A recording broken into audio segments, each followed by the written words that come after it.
This video is brought to you by the Wonderful 101, exclusively on Wii U. What's up, everybody? It's me, Greg Miller, alongside Mr. Multi-Platform Ryan McCaffrey. Give her there. Good to see you, my friend. I feel underdressed for this I'm video. I'm hot off the set of Up at Noon, the #1 talk show on IGN if you don't count GameScoop. Anyways, Ryan. It's funny you mentioned multi-platform. It is indeed. I had to have Vince Incognito, this new guy for IGN, come over here and talk me off the ledge about trying to cancel my Xbox One pre-order. Yeah, and then I saw that video on IGN and went, well, that's kind of interesting because I've genuinely been having the same thoughts about PS4. I'm gonna buy one eventually. Let me make that super clear up front. I have both systems pre-ordered. I've been an Xbox guy. That's where all my friends are. That's where all my achievements are. I'm comfortable and happy in that ecosystem. But man, PS4, hell of a system, looking great, very powerful, a lot of great looking games. But I'm just wondering if I should jump in day one or hop in later, because I don't know, none of the launch lineup games or the day one games are really jumping out at me. Except DC Universe Online, of course. Well, of course. See, we're the mirror image of each other, right? In the way that I have them both pre-ordered too, and I know I'm going to buy an Xbox One, but is Dead Rising 3 enough for me on day one? Yeah. That's the question. And so let's go, because with a big part of my video, right, was not only Vince talking me off the ledge, but then letting viewers tell me why I should too. And they raise good points for us specifically. We are in the industry. We should probably own both things, so we have something to say.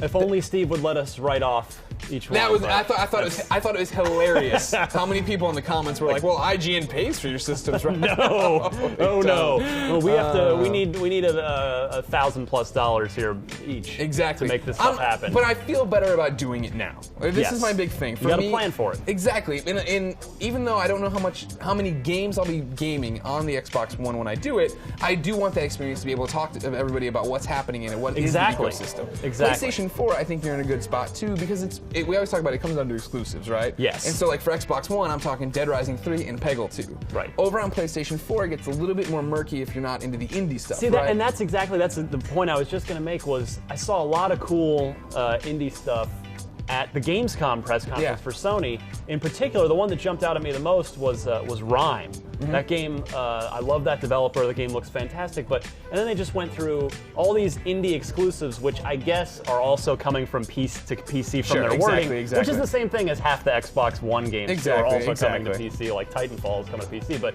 I got to thinking, like, do I really want to spend, with tax, $460 whatever, no, I guess $430, $440 on a day one PlayStation 4 for indie titles? And that's not to talk down to indie titles, not at all. But those are games that are probably not going to be pushing the PlayStation 4 hardware to the limit the way stuff like Killzone will, and maybe So are you not interested in Killzone?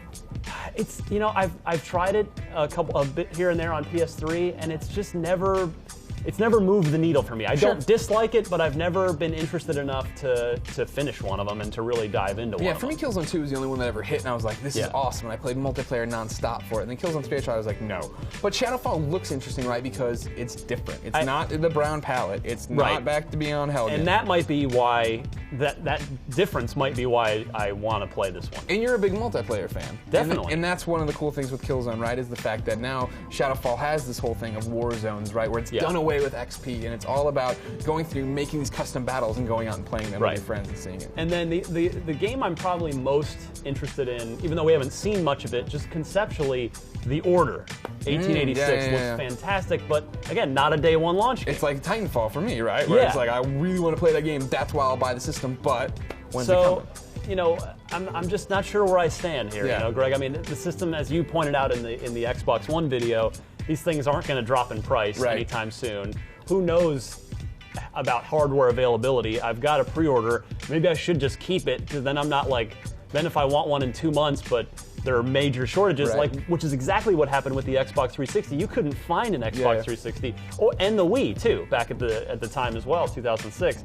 You couldn't find one, so Yeah, I'm going back and forth because it's a big investment. I want to pull you in like the viewers did and Vince did. I think you should keep your pre-order for PS4. I'm keeping mine for Xbox One. Yeah. I want to be able to talk on day one about these different ecosystems. That's true. And then, like you're saying, it's one in the hand is worth two in the bush. That's true. You could sit here and hope for that there's going to be this awesome Infamous bundle. I could sit here and hope for an awesome Titanfall bundle. Yeah. But what we're saying is there is a shortage. So you don't have this. We need to be able to talk about this stuff, Ryan. The only other thing that gives me a little bit of pause is, because we've seen it time and again over the years, the hardware will get better as time goes on. The crappiest PlayStation 4 that will ever be made will be the launch PlayStation 4. Just like the worst Xbox Ones that will ever be made will be the launch Xbox One. So that also does give me pause, especially after, I'm not saying, Sony's never had a hardware problem along the lines like of Red Ring of Death, but it's still, it's like this is a major piece of electronics that I'm invested a lot of money in, and I don't want to go through that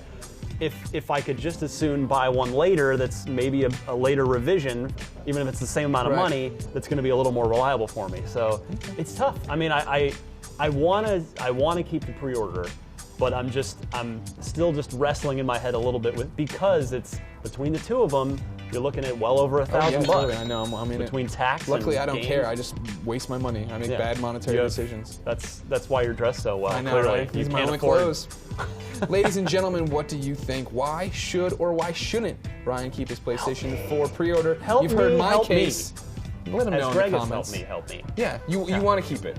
Vince convinced me to keep mine. You should keep yours. I'm leaning over the fence. Just push me over. All right. A nice gentle nudge. It's up to you, ladies and gentlemen. Until then, keep everything here on IGN for next gen goodness.